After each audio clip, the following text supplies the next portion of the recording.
जय हिंद साथियों, वंदे मातरम। EORO के ऑनलाइन प्लेटफॉर्म पर आपका हार्दिक स्वागत है। तो राजस्थान की जलवायु के मद्देनजर अपन अध्ययन कर रहे हैं और अध्ययन के अंतर्गत अपन ने ग्रीष्म ऋतु और वर्षा ऋतु की मुख्य मुख्य बातें और जो महत्वपूर्ण तथ्य थे उसके बारे में अध्ययन किया।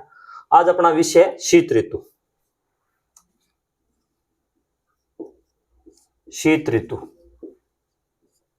तो शीत ऋतु की बात करते हैं तो मुख्य रूप से शीत ऋतु में अपन ने कितनी बातें मानी थी? चार। एक तो सबसे पहले तो इसका समय क्या है, तो समय इसका हो जाता है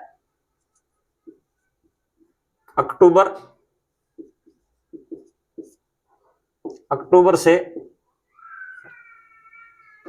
फरवरी तक। अक्टूबर से फरवरी तक सबसे महत्वपूर्ण बात तो यह है कि शीत ऋतु का समय क्या है, अक्टूबर से फरवरी तक माना जाता है। और इसमें मुख्य रूप से न्यूनतम तापमान की और अधिकतम तापमान की बात करें, हाईएस्ट टेम्परेचर की अगर बात करें तो इसमें 20 डिग्री से 28 डिग्री सेल्सियस अधिकतम तापमान रहता है सर्दी की ऋतु में। और न्यूनतम तापमान की बात करें, न्यूनतम तापमान की अगर बात करें तो 6 से 8 डिग्री न्यूनतम तापमान इसका इस समय का रहता है। तो ये दो तीन मुख्य फैक्ट हो गए। उसके बाद में अपन इसमें चार बातें लेके चले थे। इसमें सबसे पहली बात तो है मानसून का निवर्तन। मानसून का निवर्तन यानी जब शीत ऋतु आती है तो मानसून क्या है कि लौट जाता है, तो मानसून का निवर्तन हो गया यानी मानसून वापस चला जाता है। दूसरा इसमें महत्वपूर्ण बात है अक्टूबर हीट। अक्टूबर हीट, अक्टूबर हीट को अपन कार्तिक हीट भी कह सकते हैं, कार्तिक हीट। इसके बारे में अपन बात करके आ चुके हैं। कार्तिक हीट किसे कहते हैं कि मानसून लौटने के बाद और सर्दी आने से पहले एक बार क्या है कि दोबारा पूरा राजस्थान प्रदेश है वो गर्म हो जाता है। इसको अपन क्या कहेंगे, कार्तिक के महीने में, अगर भारतीय महीने के हिसाब से बात करें तो अक्टूबर में एक बार गर्मी आ जाती है और तापमान बढ़ जाता है, तो ये क्या कहलाती है, अक्टूबर हीट कहलाती है। और उसके बाद में तीसरी महत्वपूर्ण बात थी मावठ। मावठ, अब अगर अपन बात करते हैं, इन दोनों की बात अपन पहले करके आ चुके हैं। मावठ की अगर बात करते हैं तो राजस्थान में शीतकाल में होने वाली वर्षा क्या कहलाती है, मावठ कहलाती है। शीतकाल में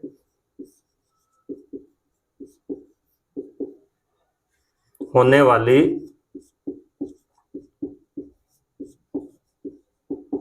वर्षा मावठ कहलाती है। तो शीतकाल में जो वर्षा होती है वो क्या कहलाती है, मावठ कहलाती है। और इसका सबसे ज्यादा इफेक्ट किस पे पड़ता है, सर्वाधिक लाभ। अगर सर्वाधिक लाभ की बात करें,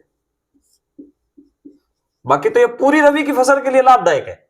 दो प्रकार की फसलें हैं, रबी और खरीफ की।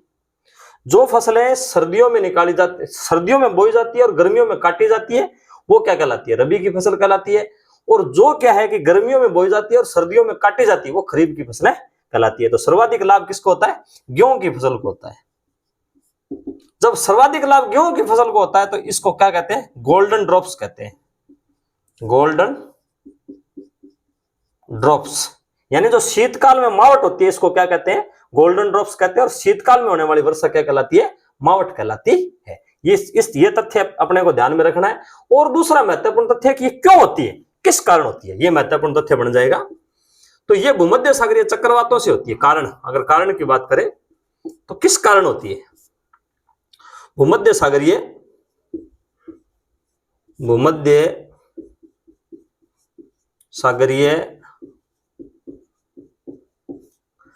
चक्रवातों से होती है। एक तो ये किससे होती है, भूमध्य सागरीय चक्रवातों से होती है। और इसके अंतर्गत क्या जुड़ता है, और इसके अंतर्गत जुड़ता है जेट स्ट्रीम। ये दोनों बात जुड़ती है, भूमध्य सागरीय चक्रवात भी होती है plus jet stream. Jet stream, तो जेट स्ट्रीम की अगर बात करते हैं तो जेट स्ट्रीम किसे कहते हैं, इसको पश्चिमी विक्षोभ भी कह सकते हैं। पश्चिमी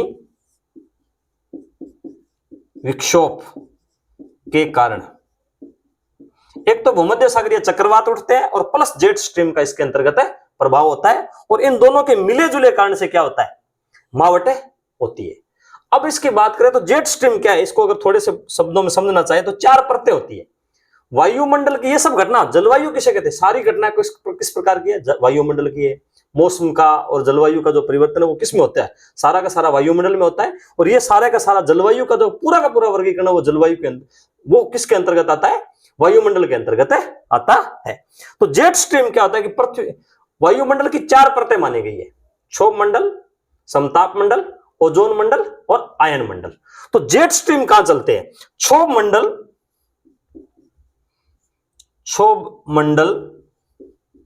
सबसे निचली परत क्षोभ मंडल है।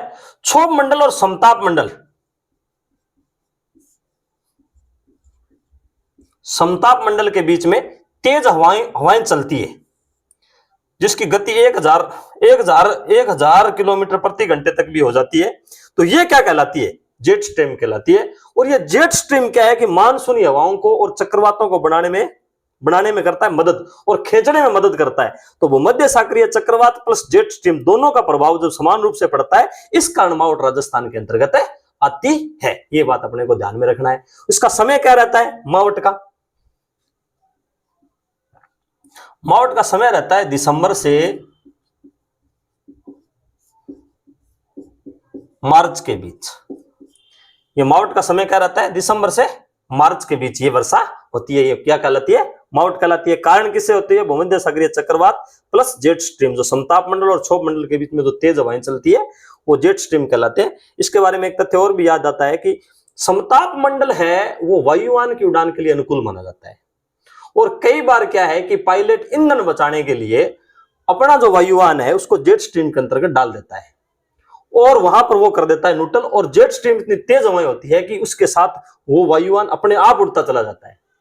तो ये भी जो क्या है कि इसके अंदर तथ्य ध्यान रखने वाली बात है कि जेट स्ट्रीम क्या है, यानी क्षोभ मंडल और समताप मंडल के जो तेज हवाएं चलती है वो जेट स्ट्रीम कहलाती है। समय की बात करें तो ये समय दिसंबर से लेकर के मार्च के बीच होती है। इसका प्रभाव सबसे ज्यादा कहां होता है, इसका प्रभाव कहां पर होता है, यानी ये मावट है वो अधिकतम कौन से जिलों के अंतर्गत होती है। तो मुख्य रूप से ये उत्तरी पश्चिमी राजस्थान में होती है, उत्तरी पश्चिमी राजस्थान में होती है। तो उत्तरी पश्चिमी राजस्थान के अंतर्गत अगर जिलों की बात करें तो मुख्य रूप से जिले हो जाएंगे अपने पास बीकानेर, श्री गंगानगर, हनुमानगढ़ और जैसलमेर। मुख्य रूप से ये जिले इसके अंतर्गत शामिल हो जाएंगे। और ये मावट है वो अगर तेज गति से आती है और पश्चिमी विक्षोभ अगर तेज होते हैं, जेट स्ट्रीम का प्रभाव अच्छा होता है, तो ये मावट क्या है कि हरियाणा होते हुए यूपी तक अपना प्रभाव डालती है। अब अगर बात करें तो इसको अपन क्या कह सकते हैं, इसको अपन शीतकालीन मानसून भी कह सकते हैं।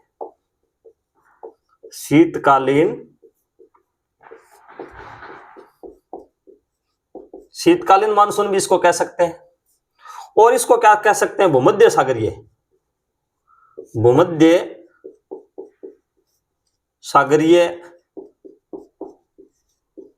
मानसून भी इसको कह सकते हैं। इसको शीतकालीन मानसून भी कह सकते हैं, इसको भूमध्य सागरीय मानसून भी कह सकते हैं, इसको शीतोष्ण कटिबंधीय मानसून भी कह सकते हैं। शीतोष्ण कटिबंधीय मानसून भी इसको कह सकते हैं। और इसको एक नाम और भी दे सकते हैं, इसको उत्तरी पश्चिमी मानसून भी कह सकते हैं। तो शीतकाल में जो होने वाली वर्षा मावट कहलाती है और मावट को अपन शीतकालीन मानसून भी कह सकते हैं, भूमध्य सागरीय मानसून भी कह सकते हैं, शीतोष्ण कटिबंधीय मानसून भी कह सकते हैं और उत्तरी पश्चिमी मानसून भी अपन इसको कह सकते हैं। तो अब जो बात है कि उत्तरी पश्चिमी मानसून तो हो गया, सर्दियों में जो वर्षा करती है राजस्थान में, ये क्वेश्चन कई बार आता है और उसमें विद्यार्थी उलझता भी है। तो गर्मियों के समय में जो वर्षा ऋतु में या मानसून के समय में जो वर्षा होती है वो पूरे भारत में और राजस्थान में दक्षिणी पश्चिमी मानसून में होती है, मानसून से होती है। और जो सर्दियों में जो मावट होती है वो किससे होती है, उत्तरी पश्चिमी मानसून से होती है। और उत्तरी पश्चिमी मानसून के नाम ही शीतकालीन मानसून है, भूमध्य सागरीय मानसून है और शीतोष्ण कटिबंधीय मानसून है और उत्तरी पश्चिमी मानसून है। ये चारों नाम किसके, इसी के। और किस कारण होती है? भूमध्य सागरीय चक्रवातों का भी इसमें योगदान होता है और जेट स्ट्रीम का भी इसमें योगदान होता है। ये 6 चीजें आपको ध्यान में रखनी है कि किस कारण बनता है? भूमध्य सागरीय चक्रवातों से, जेट स्ट्रीम के प्रभाव से। इसको कहते क्या क्या है? शीतकालीन मानसून, भूमध्य सागरीय मानसून, शीतोष्ण कटिबंधीय मानसून, उत्तरी पश्चिमी मानसून, इसी को कहते हैं जो मावट लेके आते हैं। और मावट कहां पर होती है, किसको सबसे ज्यादा फायदा होता है, ये सब क्वेश्चन पूछे जाते हैं। जेट स्ट्रीम कहां चलते हैं, राजस्थान के कौन से हिस्सों में मावट से वर्षा होती है, ये सारी की सारी बातें अपन ने लेके चले। और ये मानसून का निवर्तन आ गया, अक्टूबर हीट आ गई और मावट आ गई। अब इसके बाद में एक और आता है शीतलहर। आगे अपन बात करते हैं शीतलहर की। अब इसमें चौथा पॉइंट बनता है, अगर चौथे पॉइंट की बात करें तो एक चौथा पॉइंट बनता है शीतलहर। शीतलहर जिसको राजस्थान में क्या कहते हैं? शीली भी कहते हैं। ये शीतलहर का ही नाम है कि इसको शीली भी कहते हैं। तो शीतलहर कहां से आती है, ये अपने को ध्यान में रखना है। हिमालय से आने वाली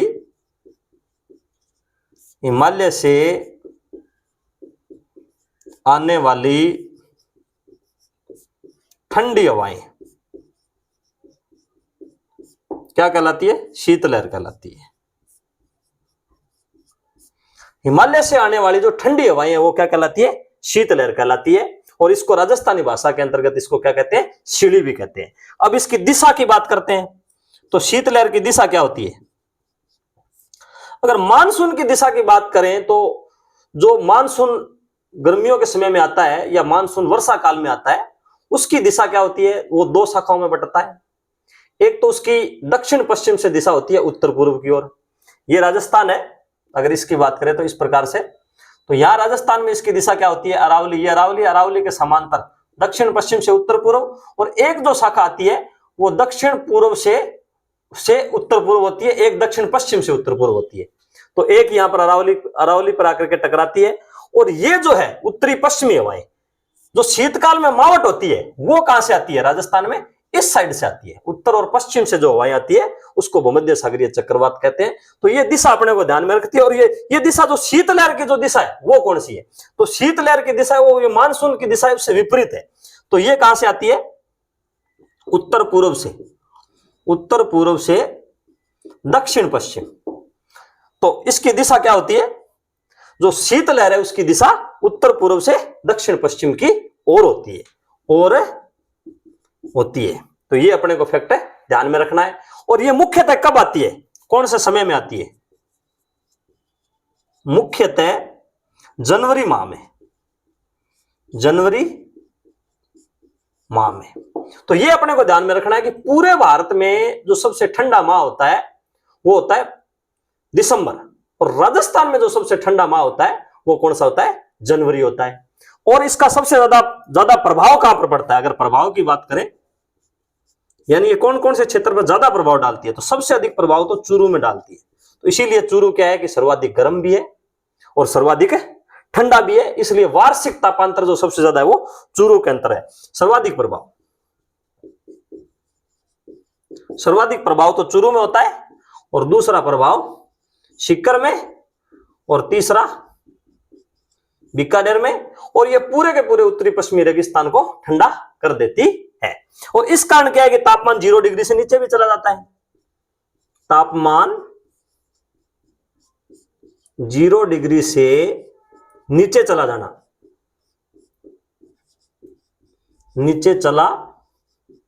जाना। जब तापमान 0 डिग्री से नीचे चला जाता है तो राजस्थान में इस बात को क्या कहते हैं? पाला पड़ना कहते हैं। पाला पड़ना। और जब यह तापमान 0 डिग्री से नीचे जाता है तो रबी की फसल को भयंकर नुकसान पहुंचाता है। और तभी क्या है कि रबी की फसल को बहुत ज्यादा नुकसान होता है, और उससे क्या है कि किसान प्रभावित होते हैं।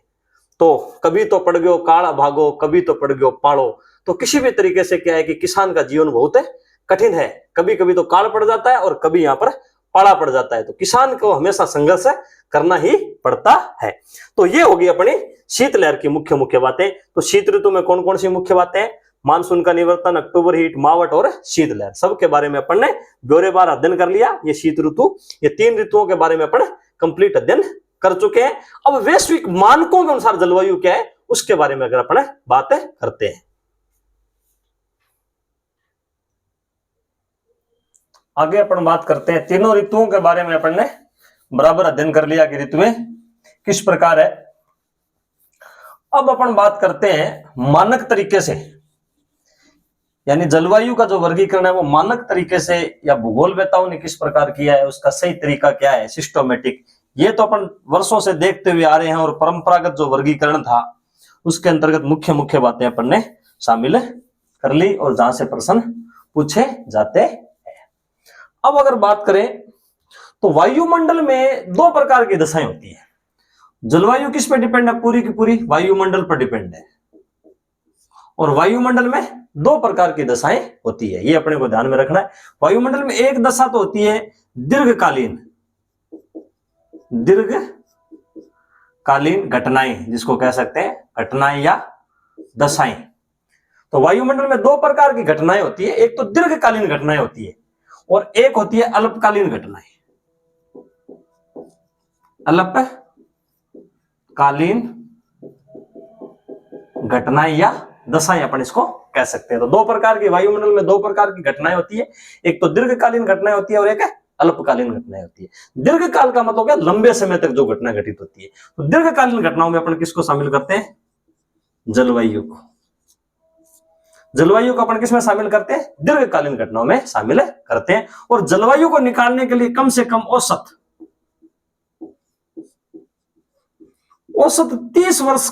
30 वर्ष तक लंबे समय तक अध्ययन किया जाता है। और 30 वर्ष का जो वायुमंडल की दीर्घकालीन घटनाएं हैं उसका औसत निकाल करके निर्धारित किया जाता है कि इस क्षेत्र की जलवायु किस प्रकार की है। तो ये महत्वपूर्ण बात होगी। और अल्पकालीन घटनाओं में क्या होता है? मौसम तो पल पल बदलता है। तो यार बदलने जाना मौसम की तरह, तो मौसम बार बार बदलता रहता है और किसी भी तरीके से जा सकता है। इसमें क्या है? ये दिन की घटनाएं होती है, दैनिक, इसको कह सकते हैं दैनिक घटना होती है जो अल्पकालीन, और मौसम दिन में कई बार चेंज होता रहता है। तो दीर्घकालीन घटनाएं जलवायु और मौसम जो अल्पकालीन घटनाओं में शामिल हो जाता है। अब अगर बात करते हैं जलवायु के निर्धारक कौन कौन से,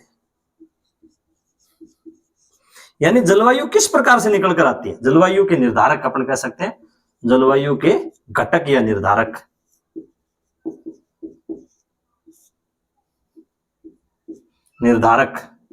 या घटक, यानी जलवायु के घटक कौन कौन से हैं और निर्धारक किस प्रकार से होते हैं। तो सबसे पहले तो जलवायु के घटक है तापमान। मुख्यतः यही है। मुख्यतः जलवायु किससे निकलती है? मुख्यतः मेन जलवायु का जो घटक है वो कौन सा है? तापमान है। और उसके बाद में क्या है? वर्षा है। तीसरा है आर्द्रता, यानी कि वायुमंडल में जल वाष्प की मात्रा कितनी है, आर्द्रता। और चौथा है वायु दाब, यानी वायु का प्रेशर कितना है। और पांचवा है वायु का वेग, यानी कि वायु किस वेग से बह रही है। तो ये मुख्य रूप से जलवायु के निर्धारक घटक है। यानी अपन जलवायु का निर्धारण किस चीज पे करेंगे? मुख्य रूप से तापमान पे करेंगे, और वर्षा पे, आर्द्रता पर, वायु दाब पर और वायु वेग पर इसका निर्धारित करेंगे। और आर्थिक विकास किस पर डिपेंड है? किसी भी क्षेत्र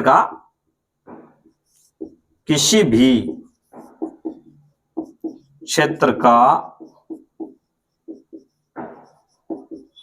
आर्थिक विकास जलवायु पर निर्भर है।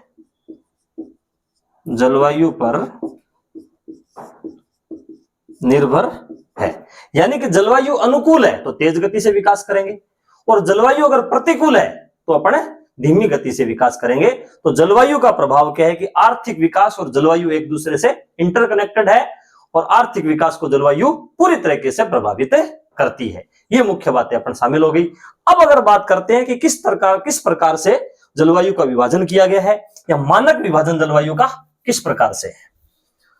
तो अगर सबसे पहले जो जलवायु का विभाजन किया गया था वो अगर बात करते हैं कि किस प्रकार से पूरे विश्व की जलवायु को बांटा गया और राजस्थान वहां पर कहां खड़ा है। तो अगर विश्व की जलवायु को बात करें तो ग्लोब पे स्थिति इस प्रकार की है, ये होगी, और ये होगी भूमध्य रेखा, जिसको क्या कहते हैं, 0 डिग्री अक्षांश कहते हैं, भूमध्य रेखा, भूमध्य रेखा। और भूमध्य रेखा के उत्तर में ये हो गई 23.5 डिग्री उत्तरी अक्षांश, जिसको कहते हैं उत्तरी अक्षांश, और इसको क्या कहते हैं, कर्क रेखा, कर्क रेखा। और 23.5 डिग्री दक्षिणी अक्षांश, दक्षिणी अक्षांश, इसको क्या कहते हैं, मकर रेखा। ये क्या है कि पूरे पृथ्वी की जलवायु को कटिबंध में बांटा गया, ये ताप कटिबंध है, अलग अलग से अपन इसका फिर बात करते हैं। और ये हो जाएगी 66.5 डिग्री उत्तरी अक्षांश, और इसको अपन क्या कहते हैं, इसको कहते हैं आर्कटिक व्रत। ये जो व्रत है इसको क्या कहते हैं, आर्कटिक रेखा भी कह सकते हैं, आर्कटिक रेखा अपन कह सकते हैं इसको। और इस साइड भी 66.5 डिग्री दक्षिणी अक्षांश, इसको क्या कह सकते हैं, अंटार्कटिक व्रत, इसको क्या कह सकते हैं, अंटार्कटिक व्रत अपन कह सकते हैं, अंटार्कटिक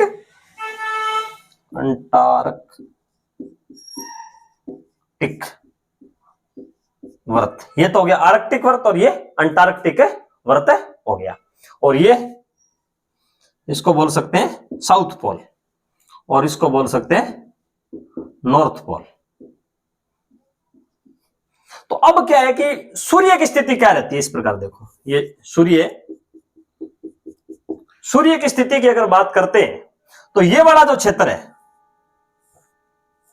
इसमें क्या है कि तापमान अधिक रहता है। ये भूमध्य रेखा है, इसके ऊपर सूर्य सीधा चमकता है। भूमध्य रेखा के ऊपर क्या है कि सूर्य लगभग, सूर्य की किरणें अधिक समय तक सीधा चमकता है, तो इसलिए यहां पर अधिक गर्मी रहती है। तो ये वाला जो है वो क्या कहलाता है, उष्ण कटिबंध, उष्ण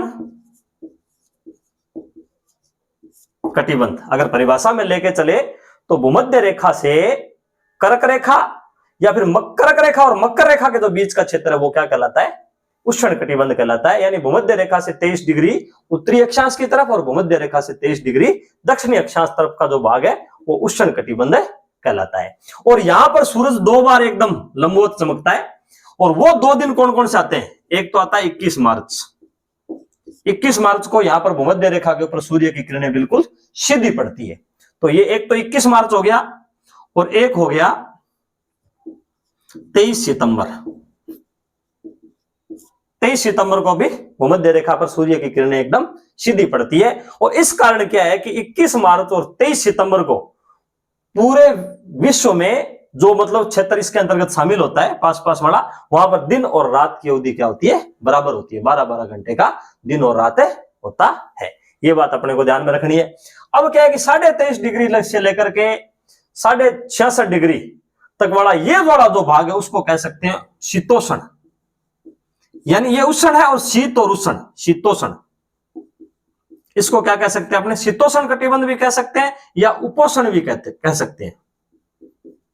इसको क्या कह सकते हैं, शीतोष्ण कटिबंध या उपोष्ण कटिबंध भी अपन कह सकते हैं। ये वाला क्या हो जाएगा, शीतोष्ण या उपोष्ण कटिबंध। ये सब कटिबंध है, ये उष्ण कटिबंध हो गया, और ये शीतोष्ण कटिबंध या उपोष्ण कटिबंध इसको कह सकते हैं। और ये वाला क्या हो जाएगा, शीत कटिबंध। यहां पर सर्दी अधिक रहती है तो शीत कटिबंध। और ध्रुवों पर 6 महीने के दिन और रात होती है। तो पूरे विश्व को जो ग्लोब पे स्थिति है उसको कितने भागों में बांटा गया है, उष्ण कटिबंध, शीतोष्ण कटिबंध और शीत कटिबंध, 3 भागों में बांटा गया है। और यहां पर क्या है कि सूर्य की किरणें 21 मार्च और 23 सितंबर को लंबवत चमकती है।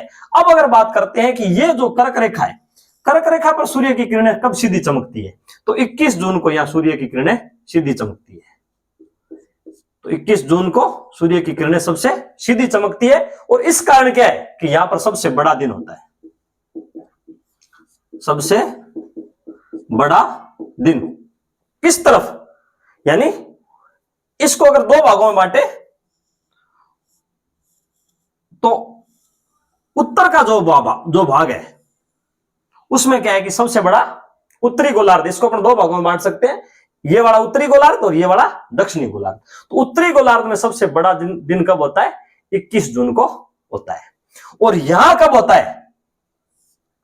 यानी मकर रेखा की अगर बात करें तो यहां सबसे बड़ा दिन कब होता है? 22 दिसंबर को। यहां 22 दिसंबर को सबसे बड़ा दिन होता है। तो इसका उल्टा हो जाएगा, 21 जून को यहां सबसे बड़ा दिन होता है और यहां सबसे बड़ा दिन होता है 22 दिसंबर को। और यहां पर क्या है कि 21 जून को सबसे छोटी रात होती है और 21 जून को सबसे बड़ा दिन होता है। और यहां दिन की अवधि लगभग 13.5 घंटे होती है और 22 दिसंबर को यहां पर रात की अवधि सबसे लंबी होती है, जो 13.5 घंटे के लगभग होती है। वो स्थिति दोनों तरफ बराबर रहती है। अब इसमें एक बात और निकल के आती है कि 21 मार्च से अगर बात करें 23 सितंबर तक, 21 मार्च से अगर बात करते हैं 23 सितंबर तक, यानी 23 मार्च से लेकर के अगर बात करें 21 मार्च से 23 सितंबर की बात करते हैं, तो 21 मार्च से लेकर के 23 सितंबर तक का जो समय है वो उत्तरायण कहलाता है। उत्तरायण यानी 21 मार्च टू, अगर इसी में बात करें तो 21 मार्च से लेकर के 23 सितंबर की जो अवधि है वो क्या कहलाता है? सूर्य उसमें क्या होता है? उत्तरायण में होता है। और इसको अपन क्या कहेंगे? सूर्य उत्तरायण में, उत्तरायण। और इसको बोलेंगे ग्रीष्म विषुव। ग्रीष्म विषुव की स्थिति ये बनती है। कब बनती है? 21 मार्च से लेकर के 23 सितंबर तक। और 23 सितंबर से 21 मार्च, इस समय सूर्य कहां पर होता है? दक्षिणायन में होता है। और इस समय कौन सी स्थिति बनती है? शरद विषुव की। शरद, इसमें कौन सी स्थिति बनती है? शरद संक्रांति भी कह सकते हैं या शरद विषुव कह सकते हैं या संक्रांति कह सकते हैं,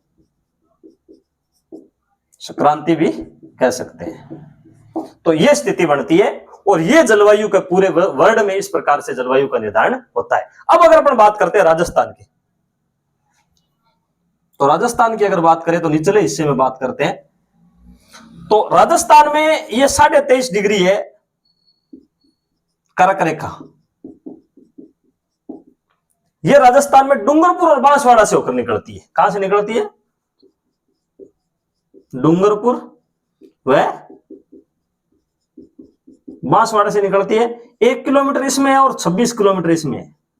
टोटल लंबाई कितनी है इसकी? 27 किलोमीटर है। यानी थोड़ा सा भाग डूंगरपुर का आता है और बांसवाड़ा का बाकी हिस्सा किसके अंतर्गत आता है? इसका मतलब क्या हुआ? 23.5 डिग्री किसके बीच की रेखा है? शीतोष्ण कटिबंध और उष्ण कटिबंध को बांटती है। तो राजस्थान किसके अंतर्गत शामिल होता है? राजस्थान का थोड़ा सा हिस्सा तो किसके अंतर्गत शामिल हो गया? उष्ण कटिबंध में शामिल हो गया। यानी कि 23.5 डिग्री कर्क रेखा के दक्षिण वाला जो हिस्सा है, कर्क रेखा के दक्षिण वाला जो हिस्सा है वो किसके अंतर्गत शामिल होगा? उष्ण कटिबंध के अंतर्गत शामिल होगा। और कर्क रेखा से उत्तर वाला जो हिस्सा है वो कहां? शीतोष्ण कटिबंध में शामिल होगा। पूरा राजस्थान किसके अंतर्गत शामिल है? शीतोष्ण और उपोष्ण कटिबंध में शामिल है। और थोड़ा सा हिस्सा किसके शामिल है? किसके अंतर्गत शामिल है? उष्ण कटिबंध में शामिल है। तो राजस्थान को अपन किस में शामिल कर सकते हैं? राजस्थान किस कटिबंध में शामिल है? राजस्थान उष्ण व शीतोष्ण या उपोष्ण कटिबंध में शामिल है। कटिबंध में शामिल है। जब राजस्थान उष्ण और उपोष्ण कटिबंध में शामिल है तो राजस्थान की जलवायु को अपन दोनों प्रकार की जलवायु हो जाती है। राजस्थान की जलवायु उष्ण और शीतोष्ण कटिबंधीय जलवायु मानी जाती है। परंतु थोड़ा सा ही हिस्सा ही उष्ण कटिबंध के अंतर्गत आता है। इसलिए अगर राजस्थान की सही तरीके से जलवायु की बात करें तो राजस्थान की जलवायु किस कटिबंध के अंतर्गत शामिल होगी? राजस्थान की जलवायु क्या मानी जाती है? शीतोष्ण कटिबंधीय मानी जाती है। शीतोष्ण या उपोष्ण, इसी को शीतोष्ण कोई उपोष्ण कहते हैं। उपोष्ण कटिबंधीय जलवायु मानी जाती है। तो राजस्थान की जलवायु है वो शीतोष्ण और शीतोष्ण कटिबंधीय ही मानी जाती है, क्योंकि थोड़ा सा हिस्सा उष्ण कटिबंध में आता है। राजस्थान की स्थिति पूछे तो उष्ण कटिबंध में भी है और शीतोष्ण कटिबंध में है। राजस्थान की जलवायु किस प्रकार की मानी जाती है? शीतोष्ण यानी उपोष्ण कटिबंधीय राजस्थान की जलवायु मानी जाती है। अब ये मुख्य मुख्य बातें अपन शामिल कर ली। तो अब अगर बात करते हैं कि राजस्थान में दो मेजर पार्ट बनते हैं, एक तो अरावली का पश्चिम वाला हिस्सा और एक अरावली का पूर्व वाला हिस्सा। इन दोनों में जलवायु की स्थिति मुख्य रूप से किस प्रकार की रहती है? पश्चिम वाले हिस्से में अधिक गर्मी पड़ती है, आर्द्रता कम रहती है, जो मुख्य रूप से बातें इसमें उभर के आती है। और पूर्व वाले हिस्से में जलवायु किस प्रकार की रहती है? अब अगर अपन बात करते हैं तो अब राजस्थान की जलवायु दो पार्टों में मुख्य रूप से बात करते हैं। एक तो जाएगा अरावली के पश्चिम में। राजस्थान की जलवायु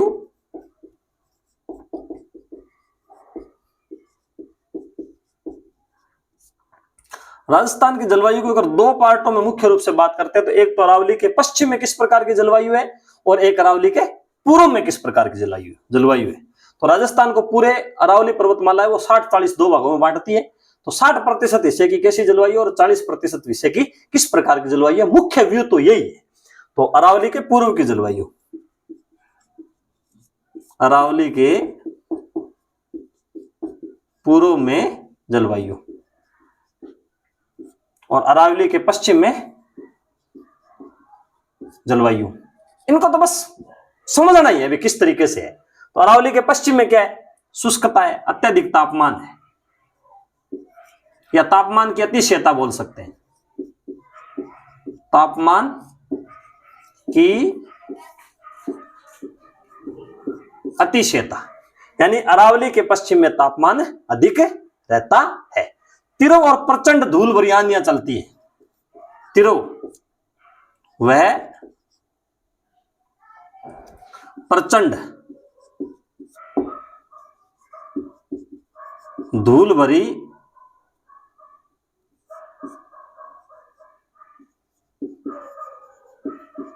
आंधियां चलती है।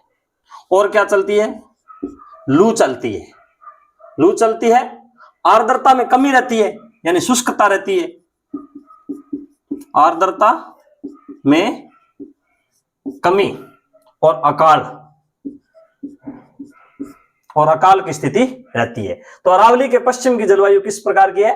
तापमान अत्यधिक रहता है, तिरव धूल भरी प्रचंड आंधियां चलती है, लू रहता है और आर्द्रता में कमी रहती है और अकाल की स्थिति बनी रहती है। तो अरावली के पश्चिम का जो 61.11% हिस्सा है उसकी स्थिति अमूमन यही रहती है और यही उसकी जलवायु की मुख्य विशेषता उभर कर आती है।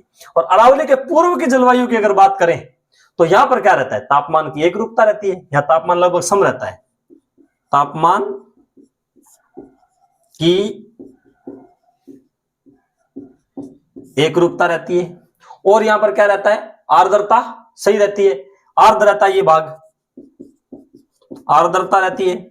और यहां पर क्या है? सामयिक वर्षा होती है यानी समय समय के अनुसार सही समय पर यहां पर वर्षा हो जाती है। सामयिक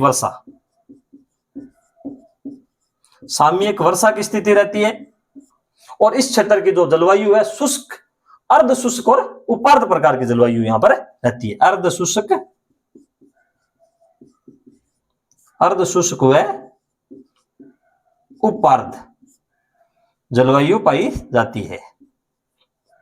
जलवायु की स्थिति यहां पर रहती है। तो अरावली के पश्चिम की क्या स्थिति है, अरावली के पूर्व की क्या स्थिति है, राजस्थान कौन से कटिबंध के अंतर्गत आता है और राजस्थान की जलवायु कैसी मानी जाती है? राजस्थान की जलवायु शीतोष्ण कटिबंधीय या उपोष्ण जलवायु मानी जाती है, परंतु राजस्थान दोनों कटिबंध में शामिल होता है। जलवायु के निर्धारक तत्व कौन कौन से है? दीर्घकालीन घटनाओं में जलवायु शामिल होती है, अल्पकालीन में मौसम शामिल होता है। तो ये सब बातें अपन मुख्य जो बातें थी जलवायु से रिलेटेड।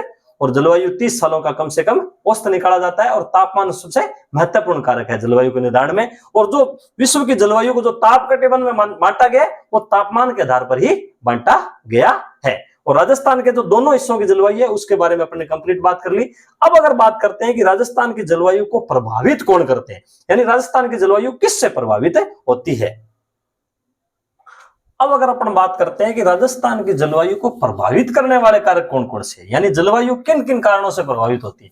जलवायु में अपन मुख्य बात तो की थी, तापमान शामिल होता है, सबसे मूल भूमिका तापमान की होती है, आर्द्रता की होती है, पवनों की होती है, वायु वेग की होती है, वायु दाब की होती है। ये वायु जलवायु को निर्धारित करने वाले मुख्य घटक है। और राजस्थान की जलवायु को निर्धारित करने वाले या राजस्थान की जलवायु को निर्धारित करने वाले घटक कौन है, या राजस्थान की जलवायु पर किसका प्रभाव है। अगर बात करते हैं राजस्थान की जलवायु को प्रभावित करने वाले घटक या कारक, यानी राजस्थान की जलवायु को प्रभावित करने वाले कारक है कौन कौन से है। अगर इसके अंतर्गत बात करते हैं तो सबसे पहले अक्षांशीय स्थिति अभी अपन ने पढ़ा ही था, अक्षांश की स्थिति राजस्थान में किस प्रकार की है। तो राजस्थान की अक्षांशीय स्थिति की बात करते हैं। राजस्थान की अक्षांशीय स्थिति, पूरा का पूरा राजस्थान है वो कर्क रेखा से उत्तर में पड़ता है, और कर्क रेखा कहां से निकलती है, बांसवाड़ा से निकलती है। तो इसका मतलब सूर्य की सबसे 21 जून यहां पर सबसे बड़ा दिन होता है। तो सूर्य की सबसे सीधी किरणें अगर बात करें तो सीधी किरणें या लंबवत किरणें कहां पर पड़ती है, सूर्य की लंबवत किरणें, लंबवत या सीधी किरणें। तो सर्वाधिक सीधी अक्षांशीय स्थिति के कारण क्या है कि सूर्य की स्थिति निर्धारित होती है। तो राजस्थान के अंतर्गत सबसे सीधी किरणें या सूर्य सीधा कहां पर चमकता है, तो सबसे पूरे राजस्थान में बांसवाड़ा में सूर्य सीधा चमकता है।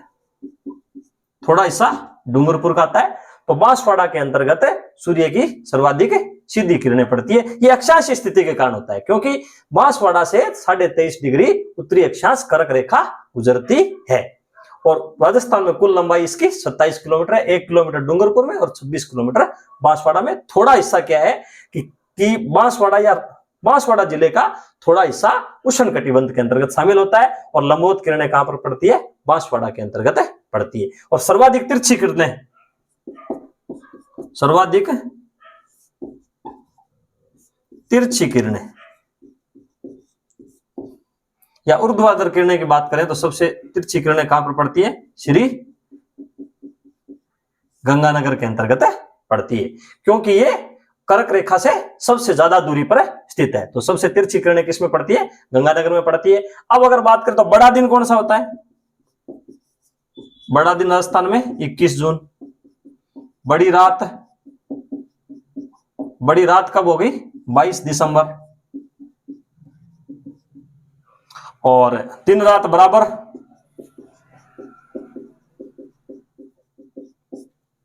यही बातें अभी जो ताप कटिबंध के अंतर्गत मैंने समझाई थी वही बातें अक्षांशीय स्थिति में वही सब शामिल होगी। तो दिन रात बराबर कब होते हैं, 21 मार्च और 23 सितंबर को। 23 सितंबर को दिन और रात बराबर होते हैं। अब दूसरी चीज क्या प्रभावित करती है, समुद्र से दूरी। समुद्र से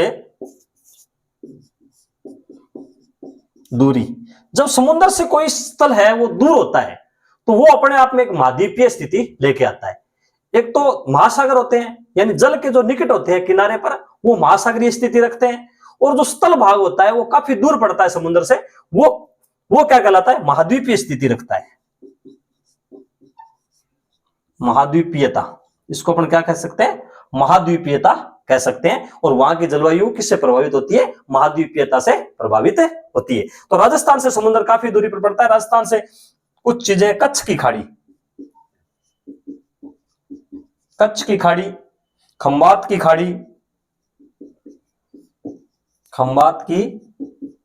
खाड़ी, अरब सागर और बंगाल की खाड़ी, ये समुद्र के प्रदेश हो गए।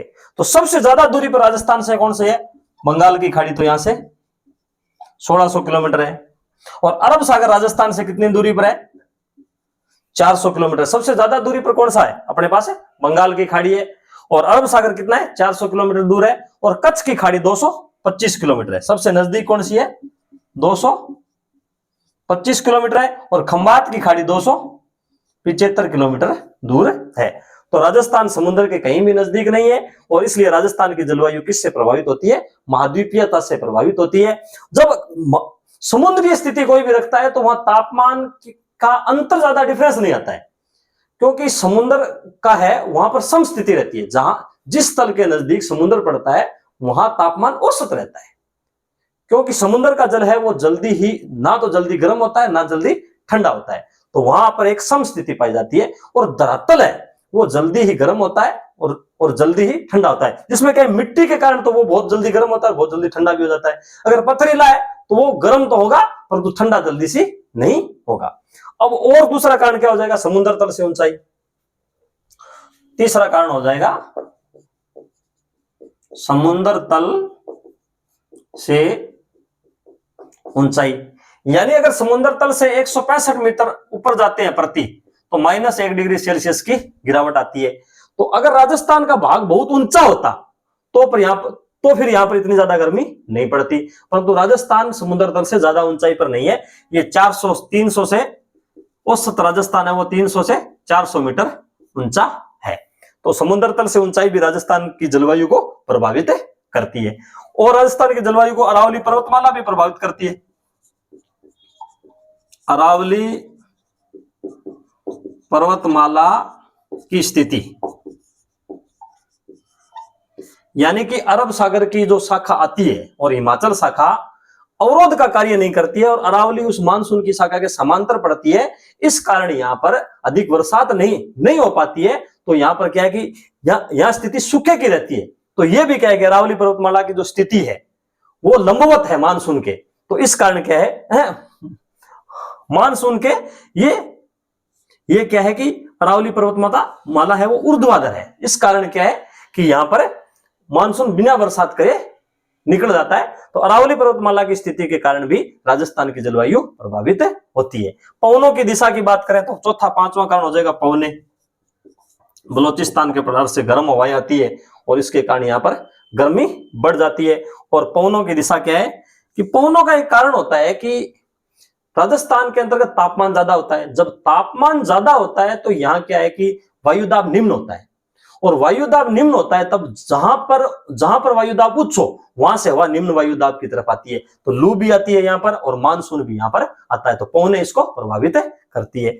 आगे अगर बात करें तो मिट्टी भी प्रभावित करती है।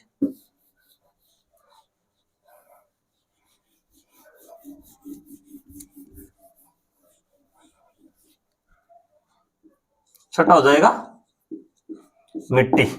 मिट्टी किस प्रकार से प्रभावित करती है कि पश्चिमी भाग है पूरा का पूरा, जिसमें 61 पॉइंट वो भाग है पश्चिमी राजस्थान, यहां पर बलुई मिट्टी पाई जाती है। तो इस मिट्टी की खासियत क्या होती है कि जल्दी तो गर्म होती है और जल्दी ही ठंडी होती है, और इसमें वनस्पति भी कम पाई जाती है। वनस्पति का भी अभाव पाया जाता है, वनस्पति की कमी, यह भी जलवायु को प्रभावित करता है। और जब इस प्रकार की स्थिति बनती है इस मिट्टी के कारण यहां स्वच्छ आकाश भी रहता है, स्वच्छ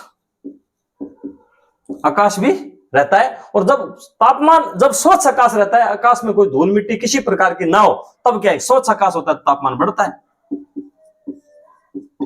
तापमान बढ़ता है। तो जब आकाश एकदम साफ हो तो सूर्य का जो तापमान है वो तेजी से ग्रहण करता है धरातल। तो यहां लगभग राजस्थान में स्थिति यही रहती है कि यहाँ आकाश मेघ रहित होता है, बिल्कुल ही बादलों की मात्रा होती नहीं है, तो यहाँ पर तापमान बढ़ता रहता है। वनस्पति का यहाँ अभाव है ही, वनस्पति भी प्रभावित करती है जलवायु को। और मुख्य रूप से क्या है तापमान की यहाँ अतिशयता है ही है। तापमान, जब तापमान अधिक होता है तो निम्न दाब का केंद्र बनता है, यहां पर निम्न दाब, अतः पवने निम्न दाब से उच्च दाब की ओर, निम्न दाब से उच्च दाब से निम्न दाब की ओर, अतः पवने उच्च दाब से निम्न दाब की ओर। इसीलिए क्या है कि यहाँ पर समुद्र से पवनें राजस्थान में अधिक आती है और राजस्थान में निम्न दाब का बनता है केंद्र, तो यहाँ पर ज्यादातर जो हवाएं हैं वो समुद्र से राजस्थान की तरफ आती है। तो ये राजस्थान की जलवायु को प्रभावित करने वाले मुख्य कारक है कौन कौन से है, इसके बारे में अध्ययन किया।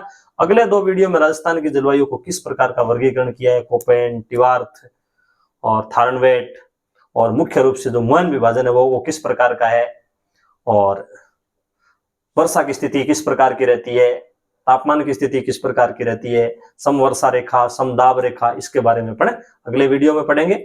और उससे जो अगला वीडियो है उसमें राजस्थान की जलवायु की विशेषताएं क्या क्या है। जब ये पूरा का पूरा अध्ययन कर लेंगे तो राजस्थान की जलवायु की विशेषता अपने आप आ जाएगी। आज की वीडियो में इतना ही। जय हिंद, जय भारत। चैनल को लाइक, सब्सक्राइब और शेयर करें, जिससे क्या है कि इस ऑनलाइन प्लेटफॉर्म का लाभ अधिक से अधिक लोगों को प्राप्त हो सके। जय हिंद, जय भारत।